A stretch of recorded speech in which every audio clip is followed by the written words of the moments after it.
Welcome to Central Church's online devotional ministry. These short devotions are intended to provide inspiration and hope to all people, including our friends, neighbors, and church members. We hope that you find them both meaningful and helpful as you search for spiritual food. It's our prayer that you discover new ways to serve Christ and be about His work in the world. Here's Pastor Bob. Hello. Today we come to a final passage in the Gospel of Mark that we've been examining for some time. Jesus is toward the end of his ministry, and he is in the temple in Jerusalem for the last time. And Jesus calls out the hypocrites. He calls out the scribes and the Pharisees. What is a hypocrite?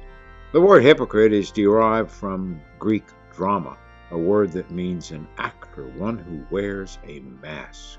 The actors in Greek drama, the comedies and the tragedies, they wore masks. There's a famous episode of The Twilight Show, a television show from the late 1950s that takes place in New Orleans during Mardi Gras, where the characters, who are very mean-spirited characters, wear Mardi Gras masks, dramatic masks. And these masks, as they wear them, their faces take on permanently the mean-spirited character of the mask. There are masks in the Chinese opera of different colors, which indicate the nature of the particular character that the actor is portraying. Well, Jesus exposes the hypocrites, the actors at faith in his time. And on this occasion, they are the scribes and the Pharisees. And we find two vignettes in the Gospel of Mark, chapter 12. One, the public display of the Pharisees, and the second, the widow's mite, the widow's offering. We read these words. And in his teaching he said, "Beware of the scribes, who like to walk around in long robes and like greetings in the marketplaces, and have the best seats in the synagogues and the places of honor at feasts, who will devour widows' houses, and for a pretense make long prayers. They will receive greater condemnation." And then the story of the widow's mite. And he sat down opposite the treasury and watched the people putting money into the offering box. Many rich people put in large sums, and a poor widow came and put in 2 small copper coins, which make a penny. And he called his disciples to him and said to them, "Truly I say to you, this poor widow has put in more than all those who are contributing to the offering box. For they all contributed out of their abundance, but she out of her poverty has put in everything she had, all she had to live on." Well, there is much hypocrisy, and much hypocrisy on public display in this world. We have just concluded a political campaign in the United States, and politicians change their position. They take one position, they take another position. They try to play both sides of the issues. A member of Congress recently was caught sending out letters to his constituents stating both sides of a particular issue. To one constituent, he said, "I support your position." And to another, the opposite position, he said, "I support you." That's hypocrisy. That's an actor. That's someone wearing a mask. The town that I grew up in, the mayor of the town, the only time that he ever came to church was on the Sunday before election. And he would come to church and he would be an usher, and he wore a white suit. He was playing a role. He wanted people to see it 2 days before they went to the polls. Church leaders sometimes like to come in and arrive after the service begins, maybe during the first hymn, and stride up to the front pew so that everybody sees them. Monarchs, kings, emperors, presidents, heads of corporations, they like their titles. They like the red carpets, they like their thrones, they like the corner offices, they like their private jets, they like the limousines, they like their yachts. Many times they're just acting. Well, in Mark 12, Jesus says about the Pharisees and the scribes, he says, "Beware, watch out for these people. They wear long robes. They dress so that they can be seen in public. Kind of uniforms that let everybody know how righteous they are. And they walk around in an unctuous display. They have the phylacteries hanging from their robes. And there was even a competition, apparently, among some of these people to have longer tassels, longer phylacteries on their robes, which indicated how holy they were. The longer, the better. They dressed so that they would be noticed. And then they wanted people to give them greetings. It was expected that for the Pharisees and the scribes, that people, when they were walking through the marketplace, walking down the street, that they would rise up, that they would sort of bow before them, giving them credibility, giving them honor.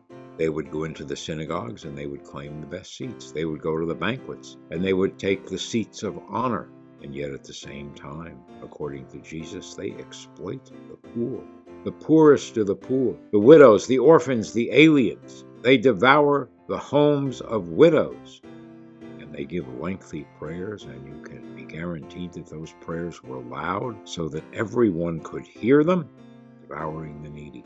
How about the speculators of 21st century, buying up the housing of the poor, going into cities, buying up entire neighborhoods, evicting the poor, gentrifying the neighborhood, and then selling the structures that they put up, or selling the land, or taking a tax credit for it and making a large profit, and then complaining about the homeless that they themselves have contributed to bringing about.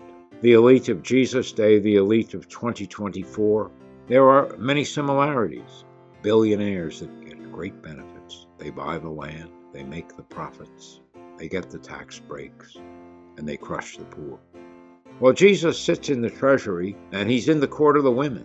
And there were receptacles, there were boxes for collecting offerings there in the temple. And they were shaped like trumpets, shaped like ram's horns, the shofar that was used in Jewish worship. And the shofar, the imitation of the shofar, would be constructed in such a way that it was like a funnel, and people would come and they would put in their coins and they would trickle down into the box. And when they did so, it made a noise. So people come along, the Pharisees, the scribes, and rich people, and they make large offerings. They drop them into the box ostentatiously. The coins make a loud sound as they go down through the funnel into the box, and everyone hears and everyone sees. And then a poor widow.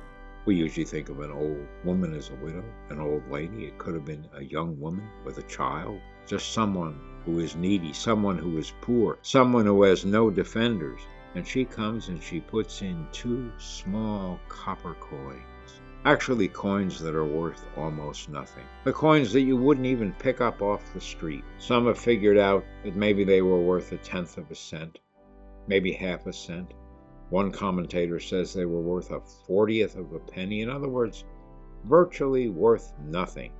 And yet Jesus says she has given the best offering because she has given all that she had. Her giving is sacrificial giving. Her giving is risky giving. We know that a lot of studies have been done about charity in the United States and how much various groups give to charity. And it's kind of uniform over time and over the course of the entire country that the low-income groups give a larger percentage of their wealth than the higher-income groups. The more that you have until you reach a level of being a millionaire or a billionaire, and then the charts go up a little bit. But the more you have, the less percentage that you give. And that was true in Jesus' day. People dropping their coins in a noisy way into the receptacle in the temple, and the poor widow coming in and dropping her 2 little pennies, lepton coins they were called, into the box. They would hardly make a sound or no sound at all as they went to the bottom of the box. Jesus says she has given sacrificial. Jesus wants us to give to him out of our abundance, out of all that we have. Hear the words of Jesus as he leaves the temple for the last time. We invite you to visit our church website at cpctaranum.org to learn more about our ministries. You can also visit us on Facebook at Central Presbyterian Church Taranum. Please join us as we renew lives, inspire hope, and serve others. God bless you.